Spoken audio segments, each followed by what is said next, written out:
রাজরাজেশ্বরী সিরিয়ালের আজকের পর্বে দেখা যায় ভবানী তার দিদি ইন্দুবালাকে বলছে, দিদিভাই তোমাকে কে কি বলেছে বলো, তার গলা থেকে ধড় অর্ধেক করে দেবো এই অস্ত্র দিয়ে। তখন ইন্দু দিদি বলে ওঠে, আমাকে কেউ কিছু বলেনি বোন, আমি আজকে তোর কাছে এসছি, ওকে তোর ভালো ঠাকমা আর শাশুড়ি মা ডেকে পাঠিয়েছে।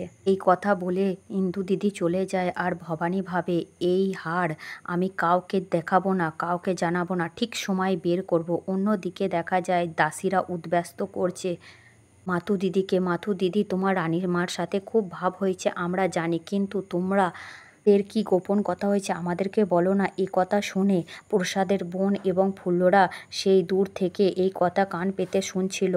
মাতুদি বলে, রানীমা একটা মূল্যবান জিনিস পেয়েছে, সেই মূল্যবান জিনিসটার কথা আমাকে কাউকে জানাতে বারণ করেছে, আমি তোদেরকে বলতে পারবো না।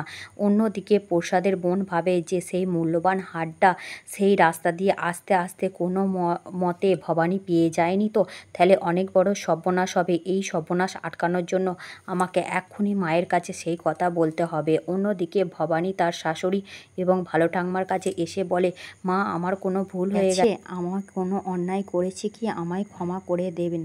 শাশুড়ি মা তখন বলে ওঠেন যে, তুমি আমার ভালো বউ, লক্ষ্মী বউ, আমি তোমার কোনো ভুল ত্রুটি দেখতে পাইনি বৌমা, তুমি আমার কাছে এসো।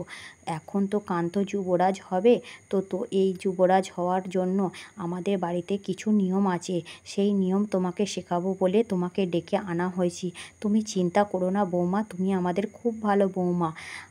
তোমার বাবা মশাই যখন মহারাজা হয়েছিলেন তখন আমি সেই পাগড়িতে নিজে হাতে সেলাই করেছি এবং সেখানে মুক্তো জহরি সব বসিয়েছি। আজ তুমি সেই পাগড়ি যে হাতে বানাবে কান্তর জন্য। অন্যদিকে দেখা যায় ফুল্লরা এবং তার বোন এসে তার মায়ের কাছে বলে, মা ভবানী একটা মূল্যবান জিনিস পেয়েছে। কি পেয়েছে আমি বুঝতে পারছি না, নিশ্চয়ই ওটা প্রসাদ দাদার মুক্তোর হারটা পেয়েছে। এই হারটা যদি অন্য কোনো প্রকারে রঘুরাজা জানতে পারে যে এটা প্রসাদের আর সেই জঙ্গলে পড়ে গিয়েছে যেখানে বাবা মশাই তাকে পাঠিয়েছিল, অনেক বড় বিপদ হয়ে যাবে।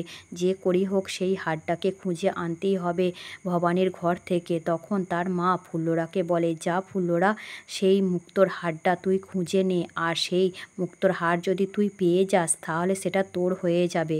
এই কথা বলে ফুল্লরাকে ভবানীর ঘরে ঢুকিয়ে দেয়। আর ফুল্লরা ভবানীর ঘরে তন্ন তন্ন করে বাক্সপত্র খুঁজে ফেলে সেই হার পাওয়ার জন্য, প্রসাদের হার।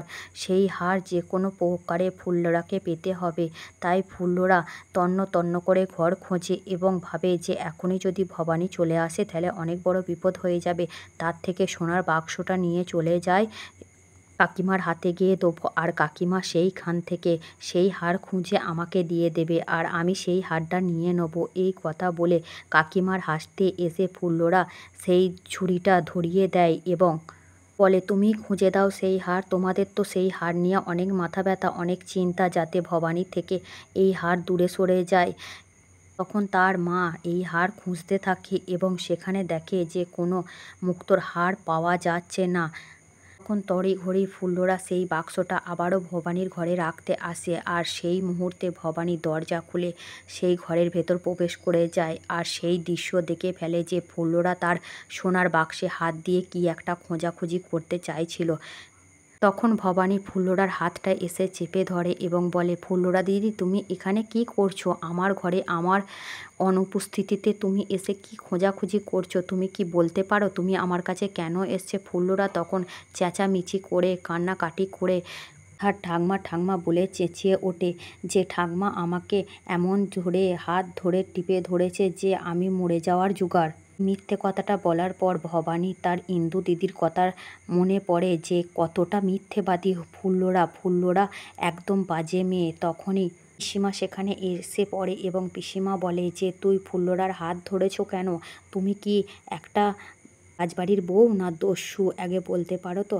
ফুল্লরা তখন কান্নাকাটি করে মিথ্যে করে বলে যে ও আমার হাতটা এত জোরে চেপে ধরেছে যে আমার হাতে খুব ব্যথা লাগছে। তখন ভবানী বলে, আমি তো তোমার গায়ে হাত তুলিনি, আমি যদিও তোমার গায়ে হাত তুলি তাহলে আমি তোমার কাছে ক্ষমা চাইছি, তুমি আমার কাছে এই ধার পানে এসো।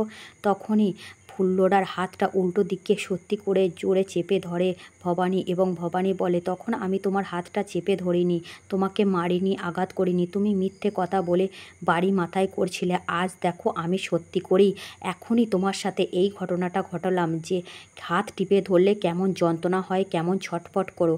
তুমি মিথ্যে কথা বলো, আমার মিথ্যে কথা সহ্য হয় না, এবং হাতটা কেমন মুচকে দিলাম তুমি বুঝতে পারবে এর যন্ত্রণা কেমন।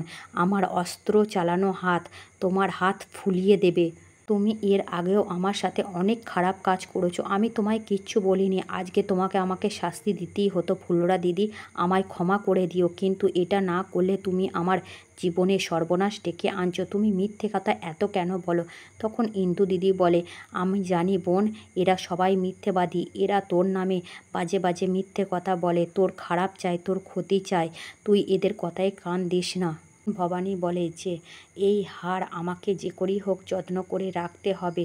আজ ওরা আমার ঘর থেকে হার পায়নি, চলে গেল, কিন্তু পরে আসবে। অন্যদিকে ভবানী, যুবরানী এবং যুবরাজ ছাতিনা গ্রামের উদ্দেশ্যে পালকিতে বসে পড়ে এবং ছাতিনায় প্রবেশ করে। এই দৃশ্য দেখে যুবরাজ ভাবে, তুমি কতটা অল্পতেই খুশি। আজ তুমি তোমার গ্রাম ছাতিনাতে এসছো বলে তোমার কত ভালো লাগছে, তোমার মন খুব খুশি। আজকের পর্ব এতটুকুনি বন্ধুরা।